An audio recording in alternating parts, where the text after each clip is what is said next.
Hey, what's going on, Who Dat Nation? Welcome to another edition of the State of the Saints podcast, where we talk New Orleans Saints. My name is TJ Jones. Thanks for checking out the podcast. I really do appreciate it. On this edition, it is a Q&A edition. It is part 8 of the Q&A edition of the State of the Saints podcast, where I take questions from listeners of the show. So for anyone that has submitted a question, thank you very much for taking the time out to submit your questions, and hopefully I can answer them to your liking. But first, we got to talk about some Saints news.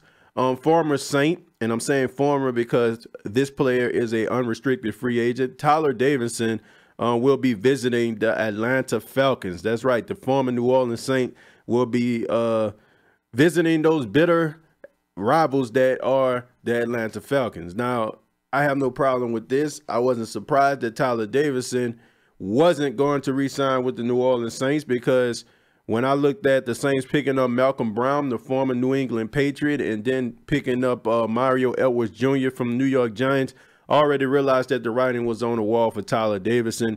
Tyler Davidson, for the past 3 years with the New Orleans Saints, he has played really well. He got better year after year. He wasn't one of those guys that just made a whole bunch of mistakes on the field. He was reliable. He was dependable. He was one of those guys in the locker room that everybody liked. I mean, it's just the harsh reality of the National Football League. No matter how much we like a player, and I do like Tyler Davidson, no matter how much you like a person, I mean, it is a business at the end of the day, and the Saints got to look out for the team. So they feel like Tyler Davidson was probably going to be a little bit too rich for their blood. So he's out here testing the free agent market, and the Atlanta Falcons want him to come in for a visit. Now, I hope that Tyler Davidson get picked up. You know, I don't care if it is the Atlanta Falcons. I don't like the Atlanta Falcons. I think they stink, and I think their franchise is a bunch of underachievers, and I think they got a bunch of casual fans, and I think that they are allergic to prosperity, and I think that they only have fans when they're winning. But at the end of the day, I think that Tyler Davidson is a good player, and I want to see him continuing his career as an NFL player. And also, the New Orleans Saints has signed P.J. Williams to a one-year deal. P.J. Williams will play for the Saints in the 2019 season. That was a little bit of a surprise to me. I didn't think that P.J. was going to be back with the black and gold, but here we are. I think P.J. Williams is a decent player. I think that P.J. Williams makes a lot of mistakes, but one thing I have to say I respect about P.J. is when he does make mistakes, he don't let it get to him, man. He just goes out there and competes. I remember when they played against the Atlanta Falcons, Calvin Ridley made a name off of P.J. Williams, man. I mean, Calvin Ridley basically became Offensive Rookie of the Year in one game against P.J. But you know what P.J. did, man? He shook it off, and the next week, man, he became NFC Defensive Player of the Week in that Minnesota Vikings game. So I got a lot of respect for P.J. I think that P.J. needs to continue to develop. I don't know what happened. I remember when he first got with the Saints, a lot of people thought it was a steal, because I remember watching him at Florida State, and I was like, wow, man, with him and Jalen Ramsey, I'm like, if the Saints can get one of those guys, then they'll be all right. And the first season where he actually started, he actually ended up getting hurt and out for the season, and then it's been up and down for P.J. So hopefully he can probably slide in as a slot corner, because it seems like that is a good position for him. He played really well when Patrick Robinson went out for the season. He stepped in, and he did a good job. Don't need to put him on the outside, man. Ain't trying to see him get beat like a Persian rug no more. But at the end of the day, P.J. Williams, I think he can contribute to the New Orleans Saints. But let's go ahead and talk about some of your questions, okay? I'm going to answer some of your questions, and once again, thank you for submitting them. And without further ado, let's go ahead and get into it. The first question comes from Abel Farmer. Abel asks, what revenge game are you most looking forward to? The Cowboys or the Rams, or if any? Well, I just feel like this. We can't get back last year. I mean, we can wish, we can try, we can clap our heels together like Dorothy on the Wizard of Oz and say there's no place like home. But we can't travel back in time, okay? We ain't got the DeLorean. We're not Michael J. Fox. We can't live in the past. We only can look towards the future. And the future it's still bright for the New Orleans Saints. They still got a lot of young players. And the best thing about this is these young players are learning about success and failure. So I think that these players are going to really rise to the occasion this season. But just for your question, just to answer your question, Abel, I'm just going to say that I am looking forward to the Saints playing the Dallas Cowboys because I don't like the Dallas Cowboys. Yeah, that's right. I said it. And I hate the Dallas Cowboys more than I hate the Atlanta Falcons. Now, it's probably because I lived in Dallas, and this was during a time, I think maybe like 2009 to about 2013. I lived in Dallas, and I watched these guys just lose year after year after year. And as a Saints fan, you know, I used to laugh, and these fans always bringing up, oh, we got 5 Super Bowls. We got 5. How many y'all got? And I couldn't stand it. And I'm like, Dallas Cowboy fans act like the NFL ended in 1996 or something. I really just don't understand. I really don't, man. I always just thought like teams every single year try to aspire to be successful. And the Dallas Cowboys are basically just living off the name. All right. Now, I know I just went into a little rant about the Cowboys, but at the end of the day, I don't like them. So I am looking forward to the New Orleans Saints playing against the Dallas Cowboys and hopefully coming away with a victory. Y'all don't know. I wanted the Dallas Cowboys to play the Saints in NFC Championship game. I was hoping that the Dallas Cowboys actually beat the Rams and they come to New Orleans and the Saints would beat them boys to sleep. That's what I wanted. But we didn't get that, and we all know what we got. But thank you, Abel, for submitting your question, man. I really do appreciate that. Much love to you, bruh. The next question comes from Cody Getz. What up, Cody? Cody asks, what you think the odds are of Dez staying with the New Orleans Saints? Well, I think that the New Orleans Saints really don't need Dez Bryant. Do I want to see Dez Bryant continue to play in the National Football League? Yes. Would I like to see him play for the Saints? Yes, I would. But I don't think that he's a top priority. Me personally, I don't know what the condition of his Achilles is as of right now. I know that surgery was successful a couple months back. I don't know how Dez has been doing when it comes to rehab. But if he is good enough, you know, and ready by training camp, I would like to see what he can do. Go out there in training camp, see if he can actually get a spot on the team.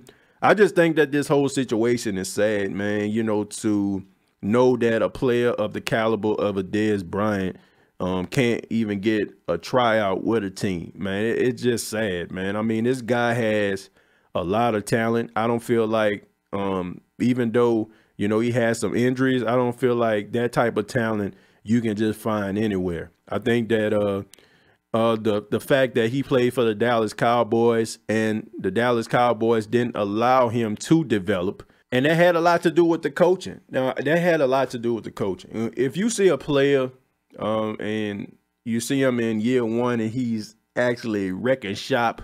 Let me just use this example. Just imagine Michael Thomas in his rookie season. I mean, we all seen it. We seen he had a lot of promise in his first season.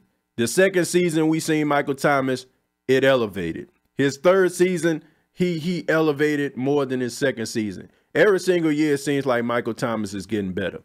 It seems like Dez Bryant, his first 2 seasons were really good, and it seemed like he was just making it off his name and the fact he was playing for the Cowboys. And I feel like that had a lot to do with him, as well as the coaches not holding him accountable, not really pushing him to be the best that he can possibly be, and him just being Dez Bryant, number 88, and walking on the field became good enough. And I feel like that is what hurt Dez Bryant. If Dez Bryant would have left the Dallas Cowboys, went to another team, and probably played for a team like the Saints, I feel like he probably would be talked about as a Hall of Famer. I mean, we talk about how good Dez Bryant is, but nobody is really talking about he should be in the Hall of Fame. But to answer your question, Cody, I think that the Saints should give him a tryout. I don't want to say that they should make this a top priority. If he's well enough to go to training camp and try to get a spot on the team, I feel like the Saints need to sign him to a contract, but it definitely shouldn't be a top priority for the black and gold. But thank you, Cody, for your question. Next question comes from Zane Dillahay, and I apologize if I got your last name wrong, Zane. But Zane asked, do you see us making any more moves on the O-line and maybe drafting for a left tackle or a center? Thank you very much, Zane. Left tackle? No. I think we have the best left tackle in the business in Teron Armstead. Yes, he gets hurt quite a bit, but when this guy is healthy, I mean, he is absolutely amazing. Should we focus on trying to get a center? No. I think that the Saints got a good quality center in Nick Easton. Nick Easton was one of those guys who could have been a quality starter on any team, but he always ended up going to teams where teams were very comfortable in the player at the center position or the guard position. So Nick Easton was kind of on the outside looking in. So I don't feel like they need to go that route, but I do think they need to look at some of the guard positions, especially on the side when it comes to Andrews Pete. I don't know if the Saints want to sign Andrews Pete to a long-term deal. If you ask me, no, I wouldn't sign Andrews Pete to a long-term deal. And I know I probably shocked some people by saying that, but I'm just not sold on Andrews Pete. Andrews Pete shows flashes of greatness, but I just feel like he's too up and down. I mean, I didn't know that much about him when he came out of Stanford, when the Saints drafted him. His first season, he did okay. The second season, he just looked hot garbage. Okay. Third season, he looked great. This season, he looked good, but I'm just not sold on him. I just don't think that the Saints need to tie this guy up to a long-term deal.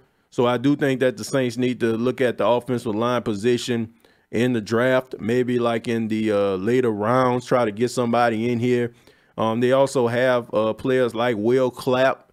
Even though Will Clapp is a center, I mean, they also have Cameron Time. I mean, these guys can actually come in and step up. So getting a offensive lineman in the later rounds, I think, is a good idea. But, I mean, I'm just not sold on Andrews Pete. I mean, Larry Warford, absolutely. Teron Armstead, great. Ryan Ramczyk, we're going to be talking about maybe if this guy is a future Hall of Famer down the line, in my opinion. But Andrews Pete, I don't know, man. I mean, sometimes he just plays like he just an unstoppable force. Like if a defensive lineman or something like that try to pursue him, man, I mean, he knocking guys over. I remember this on his screen play. I mean, he completely wiped out that cornerback completely out of the picture, man. Well, I think it was a screen pass to Mark Ingram when they played the Cincinnati Bengals. And I mean, he actually tore this guy up. We see that type of Andrews Pete. And then the following week, we'll see an Andrews Pete that look like he'll go down if you blow on him. I mean, I just don't get it, man. But I do think the Saints need to go and try to get an offensive lineman in the draft. I think that would be a good idea. Thank you very much, Zane. I really do appreciate that. And the last question comes from Travis Johnson. Travis asked, in a couple of years, we're going to have to pay a lot of guys. Man, that's an understatement, Travis. Thomas, Kamara, Lattimore, Ramczyk, etc. If we're not able to pay everybody, who would you be okay with letting walk in free agency? Thank you very much, Travis, for your question. Very tough, very, very tough question. But to answer it, I would have to say Marcus Williams. And the reason why I'm saying Marcus Williams, it has absolutely nothing to do with the Minnesota Miracle. I like Marcus Williams. I think Marcus Williams is a good kid. He's a smart kid. I watched him at Utah. This guy graduated from Utah with a 4.0 grade point average. The guy was so intelligent, man. He graduated at the age of I think he graduated at 19 or something, going on 20. Good kid, man. Good head on his shoulders. And I like how he took accountability for that game in Minnesota. But there's something about Marcus Williams. It's something that players have to have that just can't be taught. Man, you can go out here, you can catch every pass a quarterback throws at you. You can make every single tackle. But there's something that all players need to possess that separates them from being good or great. and that is a dog mentality. And I feel like Marcus Williams is a good, solid player, but I don't feel like he has it. I don't feel like he has that dog mentality. I don't feel like he has that Earl Thomas, that Ed Reed. You know what I'm saying? Yeah, I'm looking at guys who are anomalies, but I feel like Marcus Williams can be that type of player, and it upsets me that he's not. For example, I went back and watched the NFC Championship game. Now, there was a play in the fourth quarter right after the Saints, I think maybe kicked a field goal or something like that. And this was when the Los Angeles Rams were driving. And I think the Saints flushed Jared Goff out of the pocket. He had to extend the play. And he extended the play, and he threw the ball to tight end Everett. And this guy broke off a tackle for like 40-some yards. And I went back. They showed it on replay. When he threw the ball, Marcus Williams saw it. Marcus Williams had an opportunity to actually jump in front of Everett and make an interception. And if he made that interception, we wouldn't even be talking about the controversial call or anything like that. Well, maybe we'll still be talking about it, but we probably wouldn't be talking about it as much. He could have sealed the deal. He saw it. But to me, I felt like Marcus Williams, he froze. I feel like he froze. He probably thought about the mistake that he made last year, and he didn't want to allow history to repeat itself. Man, you got to have amnesia. And I feel like he is still playing very carefully. He's making tackles, yes. He's not letting anybody get behind him, yes. But sometimes, man, you got to play loose. And I feel like that was an opportunity that Marcus Williams could have had. And that's the reason why I'm saying that. I want some dogs, okay? Alvin Kamara, dog. Lattimore, dog. Thomas, dog. Ramczyk, dog. I want some dogs on the team. I want some guys that'll go out there and try to lay it all on the line. Don't care if they make mistakes. Don't care how things turn out. They're going to lay it all on the line and have absolutely no regrets. Marcus Williams, I feel like he doesn't play like that. And he is one of those guys I feel like can be expendable. Now, I know the type of player he is. He'll go on and he will have a great career, kind of like Malcolm Jenkins or something like that. Probably be a leader of a team. You know, go out there and be consistent every single game. But sometimes it's not just about being consistent. You got to answer the question, do you want to be great? I mean, not good, but great. And I feel like as long as I have to ask that question about Marcus Williams, he's not going to be one of those guys that I want to see have a long-term deal. So he'll be the odd man out if it was me. But thank you very much for your question. And thank you all for your questions. And if you ever have any questions, you can always hit me up on social media. Go to facebook.com, search State of the Saints Podcast, inbox me your questions, or you can post your questions. And also check out the State of the Saints Podcast YouTube channel. Go to youtube.com, search the State of the Saints Podcast.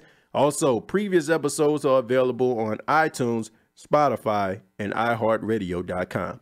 Till next time, all I have to say is, who dat?